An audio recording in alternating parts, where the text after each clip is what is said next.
কাজাখস্তানের আকাশসীমায় বিধ্বস্ত হওয়ার আগে ঘন কুয়াশার কারণে আজারবাইজান এয়ারলাইন্সের বিমানটি যাত্রা পথ পরিবর্তন করেছিল। পরে আক্তাও বিমানবন্দরের কাছে সেটি বিধ্বস্ত হয়। এখন পর্যন্ত বিমানের ব্ল্যাক বক্স উদ্ধার করা না যাওয়ায় ঠিক কী ধরনের সমস্যায় পড়েছিল তা এখন স্পষ্ট নয়। কাজাখ কর্তৃপক্ষ বলেছে তারা বিষয়টি খতিয়ে দেখা শুরু করেছে। উড়োজাহাজ নির্মাতা কোম্পানি এমব্রায়ারও তদন্তে সব ধরনের সহযোগিতা করার আশ্বাস দিয়েছে। আরও জানাচ্ছেন সৃষ্টি ঘটক।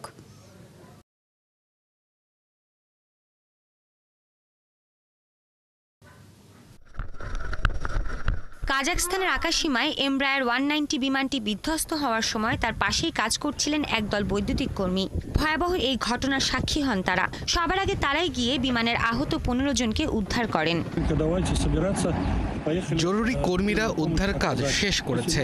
আহতদের হাসপাতালে নেওয়া হয়েছে। এছাড়া নিহতদের চিহ্নিত করার চেষ্টা চলছে।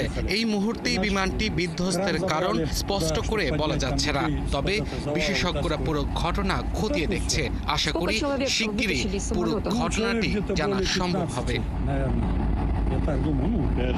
জানা যায় কুয়াশার কারণে যাত্রাপথ পরিবর্তন করেছিল বিমানটি। পরে কাজাখস্তানের আক্তাও বিমানবন্দরের 3 কিলোমিটার দূরে সেটি জরুরি অবতরণের চেষ্টা করা হয়েছিল।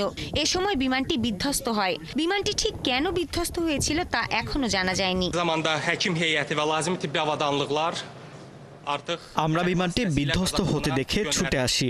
দ্রুত যতজনকে সম্ভব সেখান থেকে উদ্ধার করি। আমরা সেখানে 10 জন ছিলাম। পরে জরুরি সহায়তাকারী ও চিকিৎসা কর্মীরা ঘটনাস্থলে আসে। এদিকে তদন্তে সব ধরনের সহযোগিতা করার আশ্বাস দিয়েছে উড়োজাহাজ নির্মাতা কোম্পানি এমব্রায়ারও।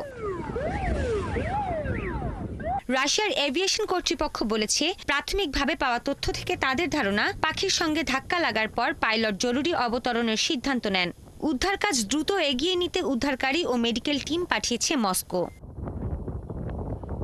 এর আগে আজারবাইজানের বাকু থেকে 67 জন আরোহী নিয়ে চেচনিয়ার গ্রজনিতে যাওয়ার পথে দুর্ঘটনার কবলে পড়ে ফ্লাইট J28243। বিমানটিতে 5 জন ক্রু ছিলেন, বাকিরা যাত্রী। বিমান বিধ্বস্তের পর 38 জনের মরদেহ উদ্ধার করা হয়েছে। যাত্রীদের বেশিরভাগই ছিলেন আজারবাইজানের নাগরিক। এছাড়া রাশিয়া, কাজাখস্তান ও কিরগিজস্তানের যাত্রীও ছিলেন। সৃষ্টি ঘটক, 71।